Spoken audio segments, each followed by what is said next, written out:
one of the things we're at the minute seeing more of is like hot topics around CEO succession. Starbucks, Chipotle, Boeing. It's a pretty rife conversation at the moment, and we've talked a little bit already about talent and talent as an integral part of human capability. I think the phrase war on talent has been around for quite a while. It's like a very long war, maybe with different battles. But I'd love to get your thoughts on how successful organizations are really navigating that talent landscape right now to achieve their needs. Let me go a step broader. The last 20 minutes, we've been talking about value created outside in. Now I'm going to go to the next step.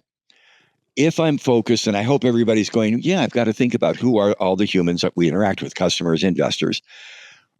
When we act with an executive committee, what do we bring them to create value? Talent is one thing. Here's one thing we've discovered. And let me just quickly give an example.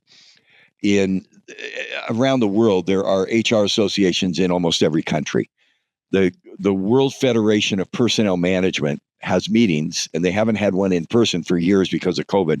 They had one in Singapore in May, and 1,500 people got together for 3 days to talk about what's new in HR. There were 29 sessions. That's a lot of sessions. Mm-hmm. Each session, there were sessions on hybrid work, AI, leadership, communication, HR function. Just imagine 29 sessions over 3 days, each of which had insights and research. If you're an attendee, put in your head, I've just spent 3 days, I've got 29 sessions. I go back to my executive team and say, I'm going to add value to customers, investors, strategy, boards by doing these 29 things. I think your executive team would look at you and go, Neil, I can't do that. One of the things we've learned is that every field makes progress with a taxonomy. Now, taxonomy is not a word HR people have used. What it says is we've got to consolidate the 29 items, and you could have more, you could have less, but there's a lot of things HR could do. Every time I go online, there's a new, latest tool. A taxonomy simplifies. It's like going to a restaurant. I don't know if you have a favorite restaurant in London. There's a restaurant, I don't think they're in the UK, called Cheesecake Factory. If you're in the US, go to it's great. Has 300 items on the menu. It's got a big menu. That doesn't count all the alcohol, wine, drinks. Imagine if you went in there and they weren't organized. That here's a dessert, here's a coffee, here's a main course. Anyway, just imagine your confusion. You'd walk out. So what does a restaurant do? Appetizers, soups, main courses, drinks. That's a taxonomy. Psychology has a taxonomy. Myers-Briggs, 4 types of people, the colors. Mm-hmm. Every field has a taxonomy that simplifies complexity. The HR field does not. We get lost in all the details, 29 items. We have created a taxonomy that we've empirically tested, and here it is. We call it human capability. That's what I'm now going to define that. Mm-hmm. It's talent. I need to manage my talent better. Those are my fingers. They're people. My fist represents the organization. People come together in a team. So when I go into and meet with a business leader, I say, do we have the right people? That's the war for talent. Do we have the right team? That's the culture. That's the capability. Human capability. And the combination, my hand on my fist, that's leadership. And the forearms represent HR. Okay, Neil, you and I are going to do something embarrassing that will make this more interesting. So if you could hold up your right hand with fingers, that's your talent. Your left hand with a fist. This is staff-based. We have great people. We have a great organization. We have great leadership. And we have great HR. And now you dance. Love it. Okay. I bet you've not done that in a podcast. I make fun of myself, but we're deadly serious about that. So when I walk into an executive team, or I go to a customer or an investor, do we have the right people in this organization? That's the war for talent.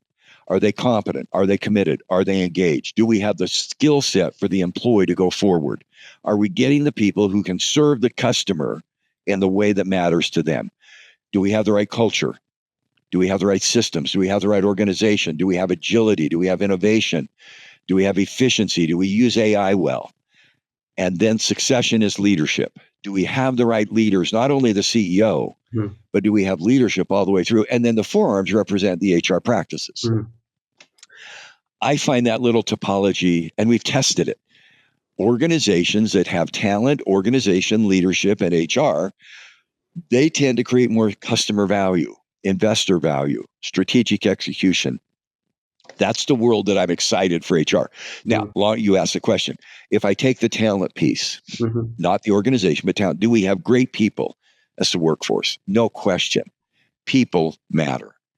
And we think three things. Are they competent? Do they have the skills for today and tomorrow? We love to put new words on old topics. We call it now skill-based organization.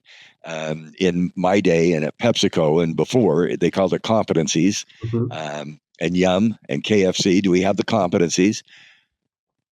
Are those people committed? You can be really competent and not work very hard. Mm-hmm. And where I think we're moving in talent is competence, skills, commitment. They show up, behavioral commitment, engagement. The next one is contribution, competence, commitment, contribution. Are they flourishing? Are they finding meaning and purpose from the work that they do? And in the war for talent, we fight the war with people. By the way, we win the war with organization. I was reading some military history. I'm not sure why, by accident. It said a lot of the key to success is not who fights the battles, but the logistics chain that enables them to continue to play. That's the organization. So we have talent and we have organization, and we have to navigate both of those. That's the framework we've been using for human capability. Great.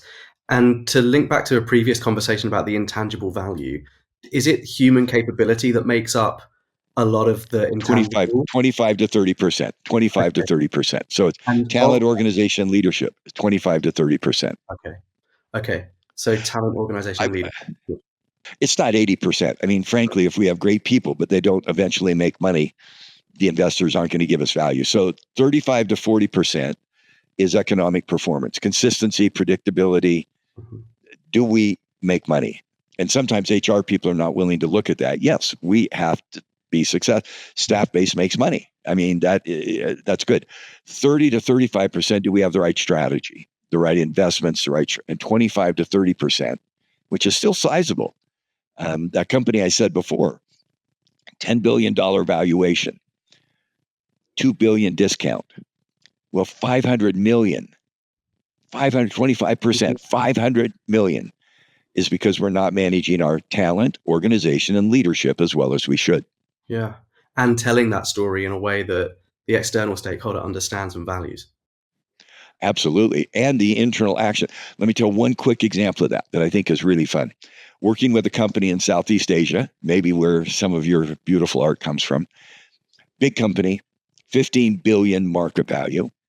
The founder is now about 80, and he knows he's got to build succession. So he creates a leadership training center. Gorgeous center, one of the best physical facilities in the world, spends 400 million. That's a lot. Yeah. Hires a head of training, PhD from Harvard. And he says to her, do a return on investment of 400 million. She calls and says, Dave, if executives we train improve their productivity 5%, we put 400 a year through, it's going to be 83 years to return 400 million. I'm stuck. It's really return on his ego. But if I tell him it's your ego, then I'm going to become a consultant. And I said, you're misunderstanding. Start with that first number, 15 billion market value. What if you got investors to give you a 4% premium on the value of the company because of what you put in the training program? 4% of 15 is 600 million. It's a 50% return. She said, wow, I've never thought of that. That the value of human capability, leadership training, that's leadership, is increasing investor confidence, 4%. She said, how do I do that? I said, I don't know, call staff-based. No, I didn't say that. What do? You get the investors to start co-creating the training. You get them to attend. You get them to participate.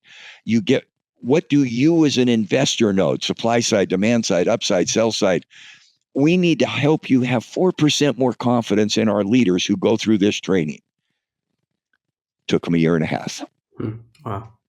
Wow. 50% return on the 400 million. Wow. I hope people follow those numbers. If I'm in communications, I'm now communications 101 or 201. Communicate the value of what you do to somebody else. Don't communicate what you know, but how what you know helps them. And I mean, I think that's just a cool story. And it's not that simple, obviously, but that logic is just profound to me. Hey, If you're getting value from today's conversation, make sure you subscribe right now so you don't miss any future episodes of the Aspire to Inspire podcast.